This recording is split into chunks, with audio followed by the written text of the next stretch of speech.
اور پھر آپ نے غور و فکر کرنا ہے تو آپ کو پتہ چلے گا کہ یہاں پہ ربط کیسے بنے گا۔ پھر ایک سوال ہے کہ امام زمانہ سے متعلق جو ٹاپکس ہیں آج کے زمانے کے، مثلا غیبت امام عصر میں، کہ غیبت الہی ایک حکمت اور مومنین کے لیے امتحان ہے، یہ ایک موضوع ہے۔ امام کی پہچان اور ایمان کی تکمیل اور نجات کا راستہ۔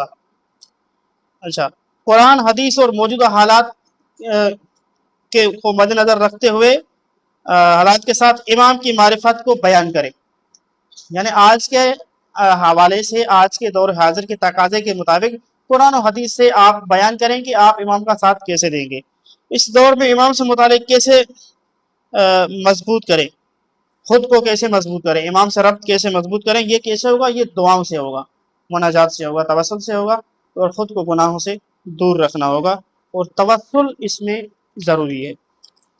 پھر یہ ہے کہ دینی و عقائدی ٹاپکس، اس میں معرفت دین ہے۔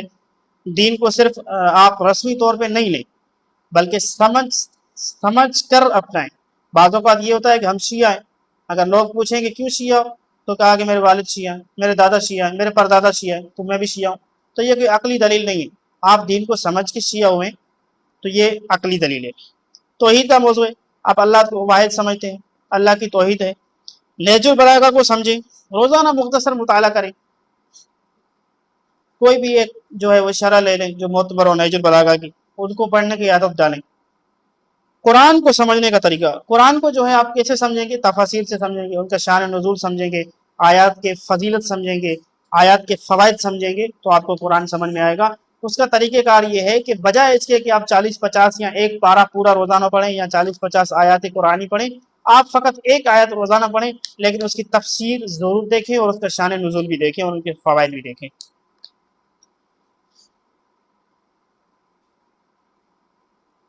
پھر قرآن جو ہے وہ ظاہر ہدایت کی کتاب ہے، اور سائنس بھی اس کی تصدیق کرتی ہے۔ اہل بیت کی زندگی انسان کے لیے بہتر نمونہ ہے، ٹھیک ہے۔ اہل بیت کے محبت اہل بیت انسان کو دین اور دنیا دونوں میں کامیاب کرتی ہے، یہ بھی ایک موضوع ہے۔ ایک موضوع آپ کا یہ ہونا چاہیے کہ دین اور سائنس، ایک موضوع آپ کا ہوگا محبت اہل بیت۔ پھر ایک سوال ہے کہ اعمال کی قبولیت کیسے پہچانی جائے؟ اگر اعمال انسان کے اخلاق اور کردار کو بہتر بنائیں تو یہ قبولیت کی علامت ہے، یعنی آپ اعمال انجام دے رہے ہیں لیکن پھر بھی آپ کا اخلاق وہی، آپ کا کردار وہی ہے، تو آپ کے اعمال قبول نہیں ہو رہے۔ ظہور کی نشانیاں اور موجودہ حالات، اچھا یہاں پہ بھی جو ہے آپ نے صرف مستند روایات پیش کر دی ہیں۔ آپ کو بہت ساری ظہور کے حوالے سے روایتیں ملیں گی کہ ظہور سے پہلے یہ ہوگا وہ ہوگا، لیکن آپ نے مستند روایت کو استعمال کر رہے ہیں۔ اچھا یہاں پہ ایک کتاب ہے تاریخ اسلام، علامہ سید فروغ کاظمی کی کتاب ہے، اس میں آپ کو اچھی مستند روایت مل جائیں گی۔ اس کے کتاب کے آخر میں انہوں نے بیان کیے ظہور سے پہلے کیا ہوگا۔ منتظر حقیقی کیسے بنے؟ دیکھیں، جو شخص خود کی اصلاح نہیں کرتا، خود دین پر قائم نہیں رہتا، وہ حقیقی منتظر نہیں ہے۔ حقیقی منتظر کی معنی یہ ہے کہ خود دین پہ قائم رہے اور پھر لوگوں کو بھی دین کی طرف بلائے اور امام کی طرف دعوت دے۔ لوگوں کو امام کی طرف کیسے لائیں؟ اچھا یہاں پہ آپ کوئی ڈنڈا مار کے ان کو نہیں لاتے، آپ انہیں کوئی گرفتار کر کے نہیں لائیں گے۔ اپنے اخلاق کو بہتر بنائیں، اپنے رویے کو بہتر بنائیں، عبادات گزار رہیں، تو لوگ آپ کی طرف خود بخود مائل ہوں گے انشاءاللہ۔ پھر اس کے بعد تاریخی ٹاپکس ہیں، جیسے صحیح و سند جو ہے مستند تاریخ سیکھنا، یہ ہوگی ہمیشہ معتبر کتابوں سے اور مستند علماء سے جو ان کی تاریخ ہے۔ اچھا کربلا کی مستند روایات، ہر روایت بیان کرنے سے پہلے یہاں بھی یہ ہے کہ آپ پہلے اس روایت کو دیکھ لیں کہ آیا مستند ہے یا نہیں۔ پھر قیامت سے برزخ کے مسائل، یہاں پہ جیسے امام رضا اور امام حسین کی زیارت کا تقابل، ٹھیک ہے۔ اسی طرح آپ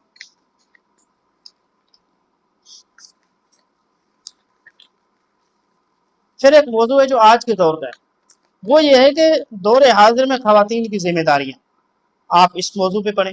اچھا خواتین کی ذمہ داری کیا ہے؟ اس میں دین ہے، اس میں حیا ہے، اس میں تربیت اولاد آئے گی، اس میں اخلاقی کردار آئے گا۔ اچھا اس دور میں چونکہ بہت ساری خواتین جاب کرتی ہیں تو انہیں جاب کرنی چاہیے نہیں کرنی چاہیے، یہ ایک موضوع یہاں پہ آئے گا۔ پھر تربیت اولاد اور بطن مادر سے، کہ تربیت کا تعلق جو ہے وہ یہ بچہ پیدا ہونے کے بعد سے نہیں ہے. تربیت کا جو تعلق ہے وہ بچہ جب آپ کی شکم میں آئے وہاں سے اسٹارٹ ہوتا ہے. لیکن اگر آپ اس کو شہداء کی زندگی میں آپ چلے جائیں، اگر ایران کے جو شہداء ہیں ان کو آپ دیکھیں تو اصل پتہ چلتا ہے کہ تربیت جوانی سے اسٹارٹ ہے. آپ اگر شادی نہیں ہے، جوانی سے آپ کی تربیت اسٹارٹ ہے، بچوں کی بھی اور اپنی بھی، آپ کی نسل کی بھی. اگر آپ بچپن سے آپ جوانی آپ کی محفوظ رہی تو آپ کی اولاد کی جوانی بھی محفوظ رہے گی. پھر یہاں پہ جو حجاب اور موجودہ دور کے چیلنجز، یہ ایک موضوع ہے. حالات حضرہ کو مجلس میں کیسے شامل کریں؟ یہاں پہ جو ہے موجودہ مسائل کو قرآن، اہل بیت اور سیرت اہل بیت کے مطابق آپ ان کو حل کریں گے.